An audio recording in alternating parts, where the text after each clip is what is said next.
Record ବ୍ରେକ୍ରେ ଧୁରନ୍ଧର ଶୀଘ୍ର 500 କୋଟି ଛୁଇଁବାର ସାଜିଲା ପ୍ରଥମ ଫିଲ୍ମ। ଥମୁନି ଧୁରନ୍ଧରର ଜଲୱା, ବକ୍ସ ଅଫିସରେ ମାରୁଛି ବାଜି। ଗୋଟିଏ ପରେ ଗୋଟିଏ ଫିଲ୍ମକୁ ପଛରେ ପକାଇ ଆଗେଇ ଚାଲିଛି ଆଦିତ୍ୟ ଧରଙ୍କ ନିର୍ଦ୍ଦେଶିତ ଫିଲ୍ମ ଧୁରନ୍ଧର।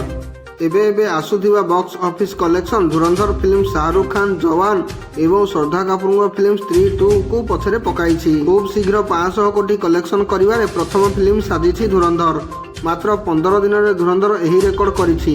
ପ୍ରଯୋଜକ ସଂସ୍ଥା ଜିଓ ଷ୍ଟୁଡିଓ ପକ୍ଷରୁ ହୋଇଥିବା ଏକ ପୋଷ୍ଟରରେ କୁହାଯାଇଛି ଯେ ଶୁକ୍ରବାର ଦିନ ଏହି ଫିଲ୍ମଟି 23.70 କୋଟି ଟଙ୍କା କଲେକ୍ସନ କରିଛି, ଯାହାଫଳରେ ଫିଲ୍ମଟିର ମୋଟ କଲେକ୍ସନ 15 ଦିନରେ 500 କୋଟି ପାର ହୋଇଛି। ଯବାନ 18 ଦିନରେ 508 କୋଟିର ବ୍ୟବସାୟ କରୁଥିବା ବେଳେ ସ୍ତ୍ରୀ 2 ଫିଲ୍ମ 22 ଦିନରେ 503 କୋଟିର ବକ୍ସ ଅଫିସ କଲେକ୍ସନ କରିଥିଲା। ତେଣୁ ମାତ୍ର 15 ଦିନରେ ଧୁରନ୍ଧର 500 କୋଟିର ବ୍ୟବସାୟ କରି ନୂଆ ରେକର୍ଡ ସୃଷ୍ଟି କରିଛି। ସେହିପରି ଗତବର୍ଷ ରିଲିଜ ହୋଇଥିବା ପୁଷ୍ପା 2 ନାଁରେ ମଧ୍ୟ ଏକ ରେକର୍ଡ ରହିଛି। ଅଲ୍ଲୁ ଅର୍ଜୁନଙ୍କ ଏହି ଫିଲ୍ମ ମାତ୍ର 11 ଦିନରେ 500 କୋଟିର ବ୍ୟବସାୟ କରିଥିଲା।